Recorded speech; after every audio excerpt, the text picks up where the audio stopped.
distinguished members who are in the audience. Most of them look very, very familiar. Good morning to all of you. And yeah. So today we'll be talking about drones and counter US systems. Throughout history, if we look, we have witnessed evolutionary as well as revolutionary changes in warfare, and that have transformed the kind of battles we fight. Change is either evolutionary, something like Charles Darwin spoke about, natural selection. Gradually, it happens over a period of time, and then there's a revolutionary change, which happens all of a sudden, something like an ice age which comes and people are not adapted to it or not used to that particular environment, they go kind of extinct. So evolutionary changes have made weapons and war fighting equipment, smaller, faster, lighter, more efficient, more affordable. Long back, we had rifles which were much weighty, but they were large length. We have now shorter, lighter rifles, longer ranges. There's much more cheaper. We can fight at night. We can fire them at night. Similarly, for tanks and aircrafts, we made them affordable. They're lighter, yet they maneuver very fast and they afford more protection. It's similar for even say explosives. We started with gun cotton, then probably TNT, RDX, today HMX. So in that same weight, you can get more explosive. These are kind of evolutionary changes. They happen gradually over a period of time. On the other hand, revolutionary changes, they impact the very character of war, necessitating organizational, doctrinal, functional, structural kind of changes. And they need new ideas, innovations, imagination, and new kind of thoughts. So advances in, say, this all has happened, and this has introduced those three revolutions in military affairs, which I've been talking about in large number of seminars and talks. And first, as generally speak about it, that first revolution in military affairs due to advances in surface mobility and aerial mobility, and that changes the way we used to fight. And second revolution in military affairs was basically due to advances in communication and ICT technologies, which again network people, you could take faster decisions. And we always say that we are at the cusp of a third revolution, which is being introduced for a data-centric kind of warfare, because the advances in artificial intelligence, machine learning, data analytics, and all. So these are kind of revolutionary changes. So when we talk about drones, what do you think these are? They are introducing kind of evolutionary change or a revolutionary change in warfare. I think their development is kind of evolutionary, but their employment has been very, very revolutionary as far as warfare is concerned. Initially, the development was for small applications, limited ranges, restricted payloads. As the realization of the scope of deployment, utility, and success increased, armies started using drones in a revolutionary kind of manner. And you've seen this in number of wars which are being fought by us. Their utility grew many folds, from being simple means of transportation, photography, or videography, to becoming cost-effective force multipliers for modern warfare. Their unbridled and rampant use in modern-day conflicts proved not only their utility, but also their ubiquity. They augment manned systems and enable militaries to conduct simultaneous operations across multiple domains with fewer resources and minimal danger to human lives. If you see a human being, means our cognitive thinking, we have always looked or preferred things which are, you could say faster, bigger, more sophisticated, more costly. We think that these are systems which are far better. Even if you look at the motto of Olympics, which says, Citius, Elitius, Fortius, which means faster, higher, stronger. It's in our DNA, it's in our system that we think that this is better. But look at a drone, which is the antithesis of what we are thinking. It's smaller, unimaginative, very, very clumsy. Most of them, the drones are not even aerodynamic. They're cheaper, they make a lot of noise, and yet they're effective and they're unsophisticated, inexpensive. I think this is their USP, that it is beyond the conventional thinking. It beats conventional thinking. So this, I think, is very, very important. So let's look at unarmed aerial vehicles. That includes drones from a factual and conceptual viewpoint. Factually, drones are a proven reality. We know that their widespread utility in recent conflicts demonstrate how drones can shift tactical balance disproportionately to their size or price. Factual because the government of applications of US in modern warfare is challenging traditional ideas about air superiority, ground maneuver, and force protection. Try Thiamadol, the most effective anti-spot ingredient with Eucerin, now in India. Hello, Moto.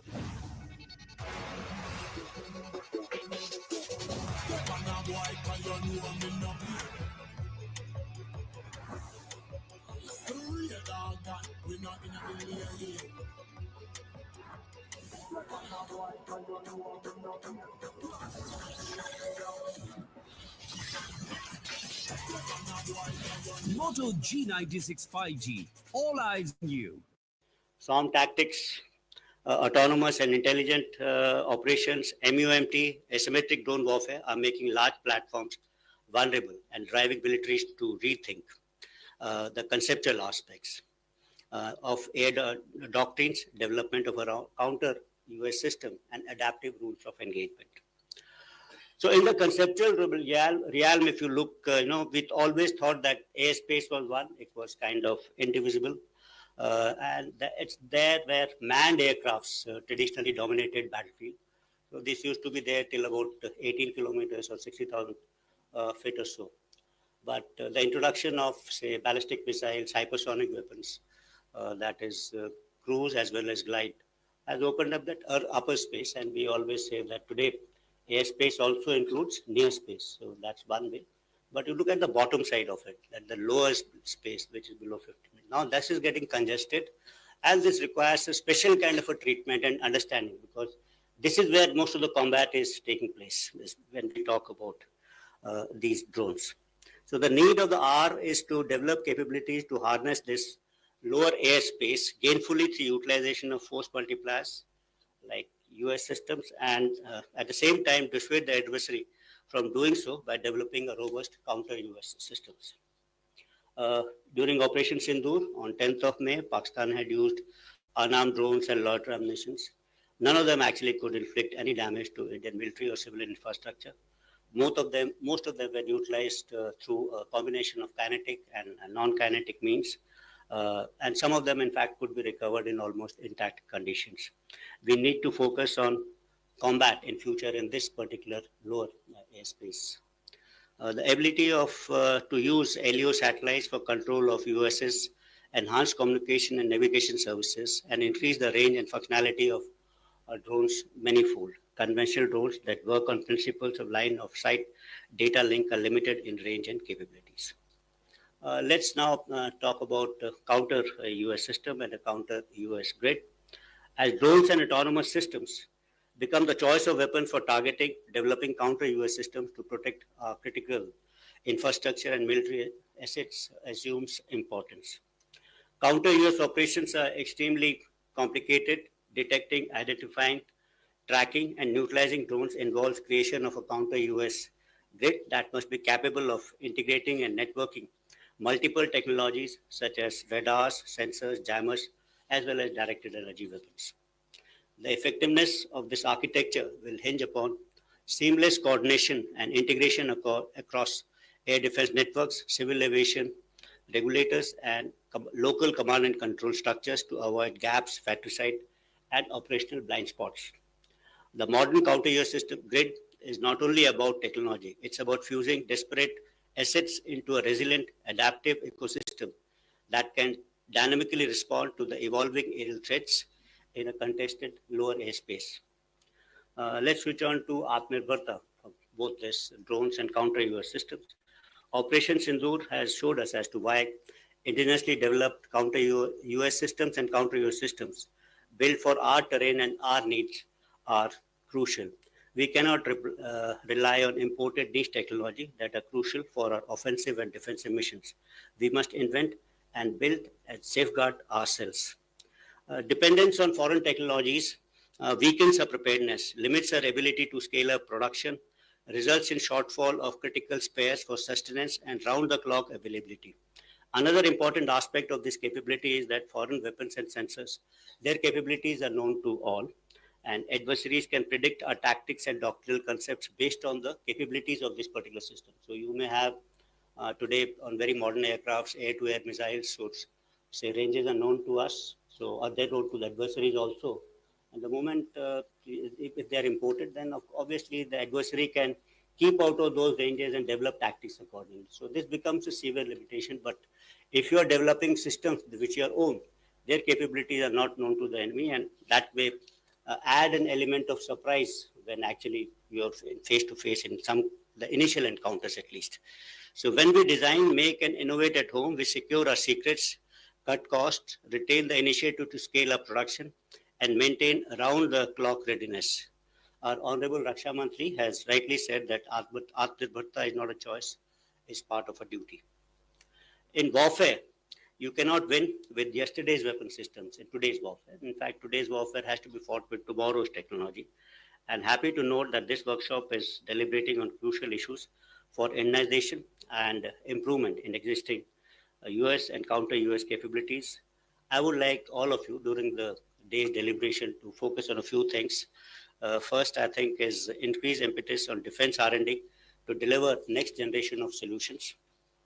Then encourage modular, upgradable design so that new technology payloads, AI modules, EW technology can be integrated quickly. Develop standardized open architecture for plug and play modules for effective counter US, both for kinetic and non-kinetic systems. Fifthly, create counter US system testbeds for startups and DRDO. Sixthly, invest in secure sovereign software stacks for UAV control and anti-jamming. Seventhly, we could focus on stealth and next generation of UAVs. And last and not the least, develop a long-term vision roadmap for swarm drones, drone carriers, MUMT, direct energy weapons, artificial intelligence powered counter US systems, etc. And so towards the conclusion, I would say that this one-day workshop being organized by the Office of Scientific Advisor to CISC in collaboration with CENJOS is a much-needed steps towards evolving strategy to make India self-reliant and future-ready in counter-US and US technologies. I'm also very happy to note that the exhibition is being organized on the sidelines of this workshop to provide an opportunity to the industry to showcase their products to the users. I wish all the participants, speakers, organizers the very best for an unprecedented success for the workshop come exhibition, and look forward to a feedback to institute further and necessary improvements. Then I will have a small little submission. This third particular session, I believe, can be renamed as Challenges in Indonization of UAV Components rather than talking about problems envisaged by users to the use of imported components in the UAV. That would not be a correct kind of a message. Thank you, ladies and gentlemen, for a very, very patient hearing. Thank you.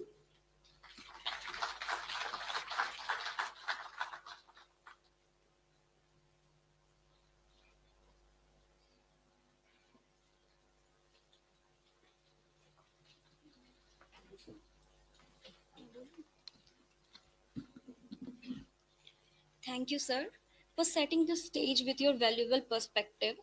We truly appreciate your time and wisdom in shaping the dialogue ahead.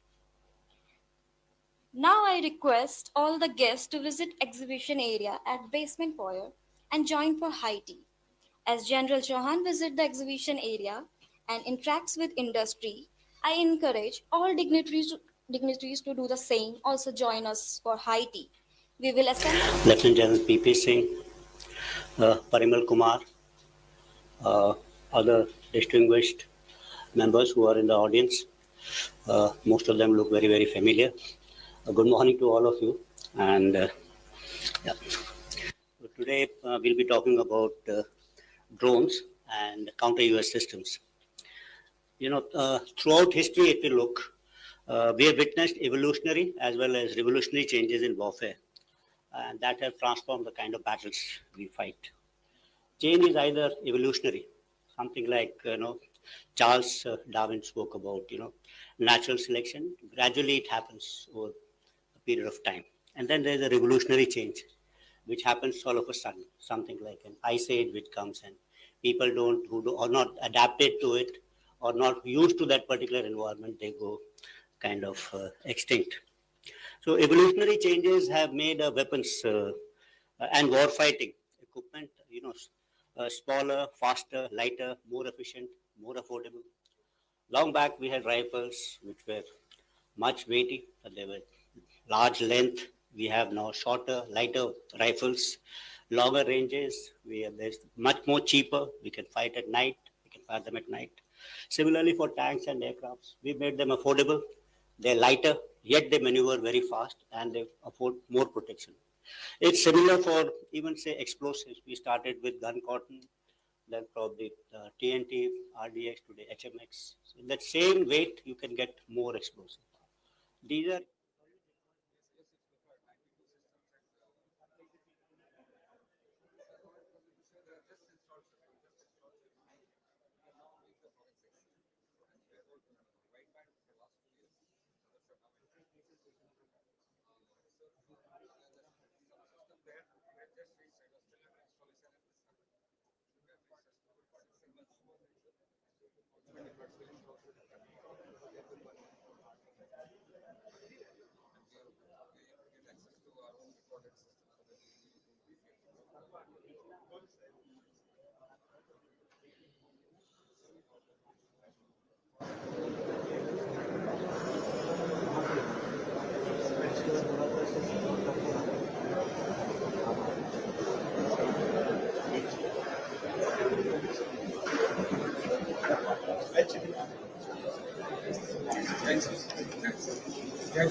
they have just came so we are almost a 10-year-old startup now in primarily in drones.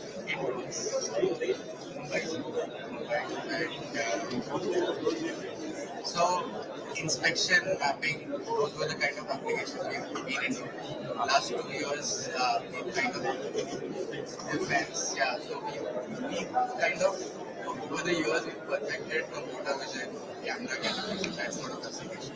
And one of our technology is deployed on a realistic camera, vision-based landing system. Work being done. That's not a drone application, but the software and product that keep up.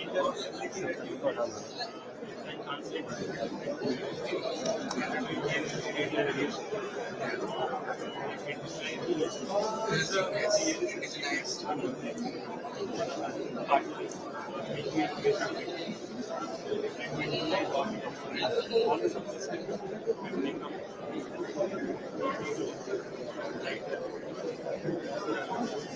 thank you so much, sir. Thank you so much. यहाँ कोई नहीं है।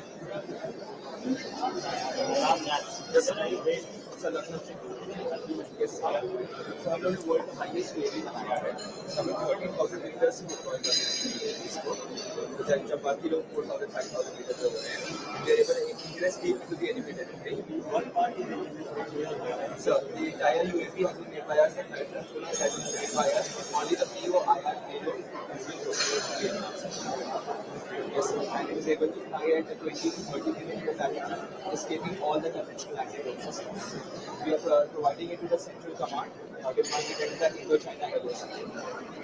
Yes.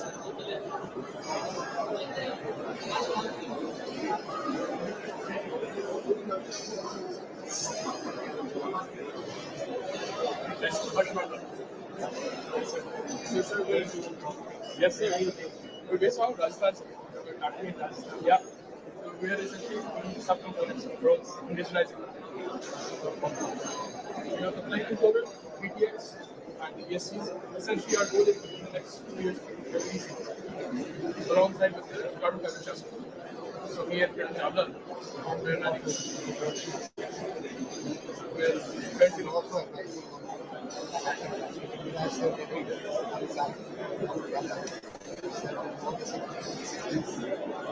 and we've also done long range video transmission with the 30 feet. So that is something right now. Yes.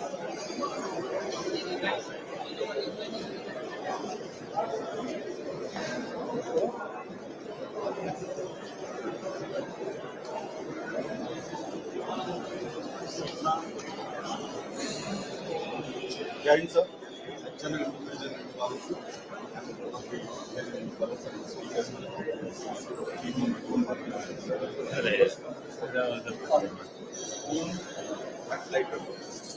But almost 80%. We have about 6 or 7 of them. They are able to achieve a good amount of business, making them different from achieving different opportunities. This is what they have been able to achieve. So they have their own software, their own firm. Where are you based? So we are based in Chennai. So we have international ratings and 4 Indian factories.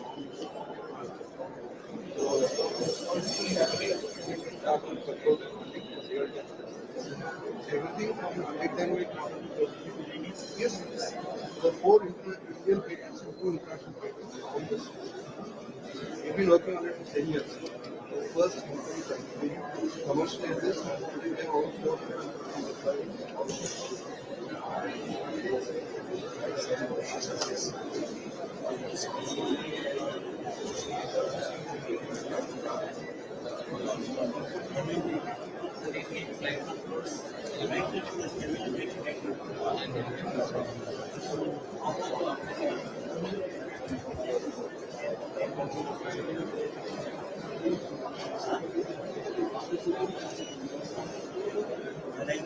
Chennai.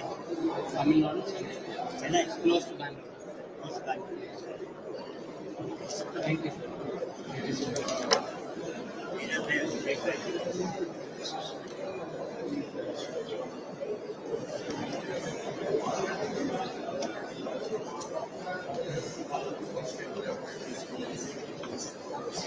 Jana sir have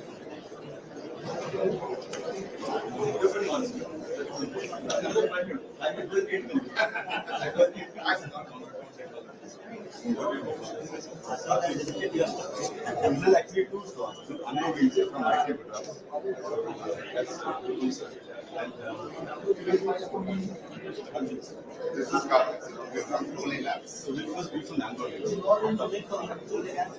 We are a consortium. So what we do is smallest ever. Smaller the one size, the better it is. He's also looking to see what they have. Let's see who succeeds first. But what algorithms we use are very into business popular.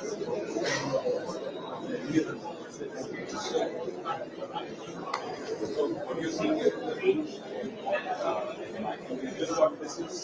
India's first payload range. Hydrogen is done right to the second version of that is a 6 kilo.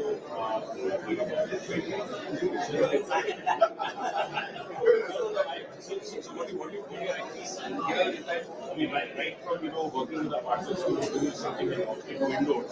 We've got stuff to do 2 kilos, stuff that we do 6 kilos, and of course we've also done some demos where we are looking at doing some drops. Both from here as well as 6 kilo one. Both of these are fine at the moment. Unfortunately, we were not able to get one here today. But both of these are fine. We are in participating with yeah, we've already done work with who actually do medicines on the other. We've done work with them to do the defibrillators because the 2 kilo can carry the smaller defibrillators. We've already done we've done in our other drone, we've done movement of material for where they're building our we're working with power and see that we can. Percol Intenso, hand-picked beans from Colombia and India. Through precision roasting, skillful grinding, and advanced freeze-drying, savor a smooth, medium-bodied brew with perfectly balanced notes. Percol, crafted for connoisseurs. My Dyson Airwrap harnesses the Coanda effect to create multiple looks. It lets me shape with precision, smooth and hide flyaways, and achieve curls faster. Everyday styling for all hair types. No heat damage.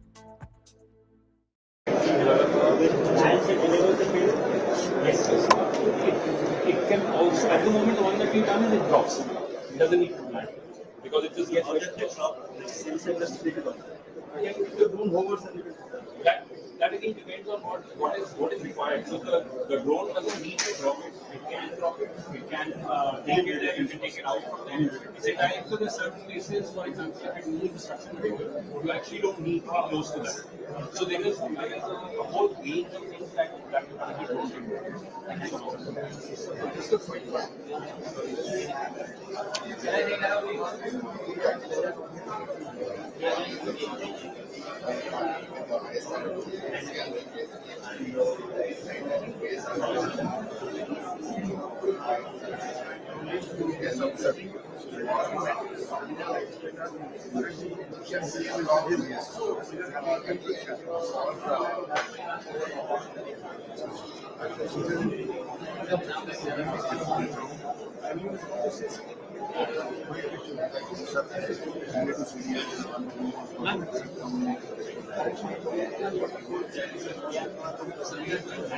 And passive detection, so passive detection where we will not need any detections from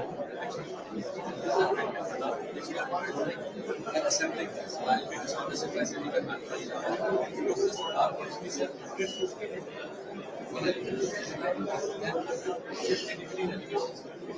this means that this data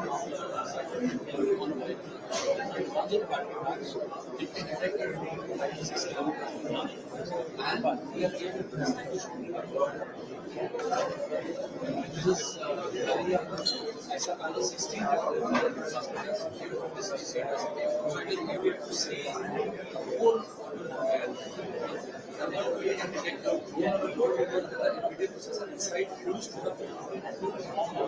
is what we are doing on the enterprise side. But when we have a parallel area like this,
Derived waste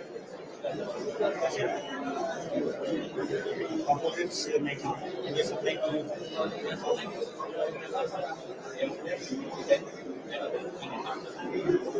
In the manufacture, we are providing the lowest yield. In vectors, we are providing the dry I don't know.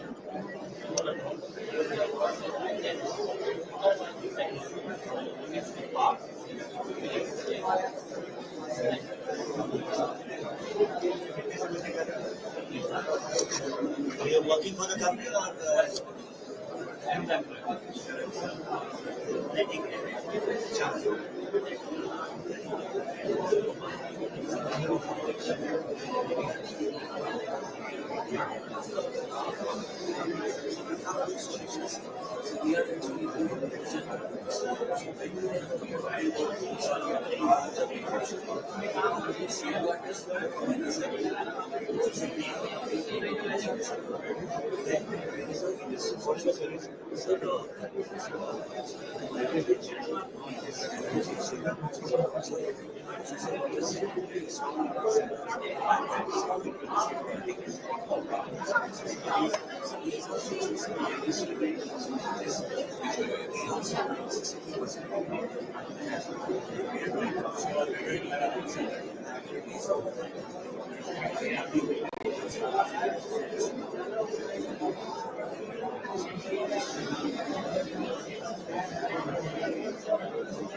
Sir, very good morning, sir. I'm Sandeep Sharma, sir.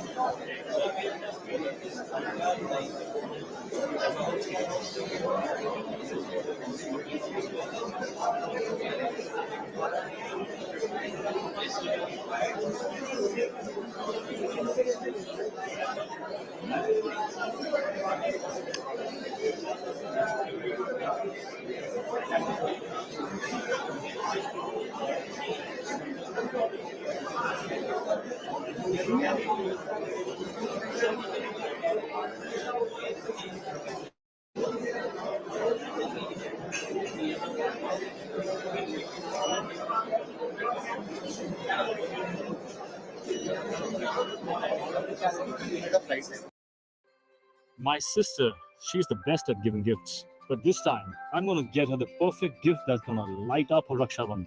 After all, the Roshans love Roshan. The delicious hazelnut taste. Truly the best gift of all. This Raksha Bandhan, light up your bond with your siblings with Ferrero Rocher.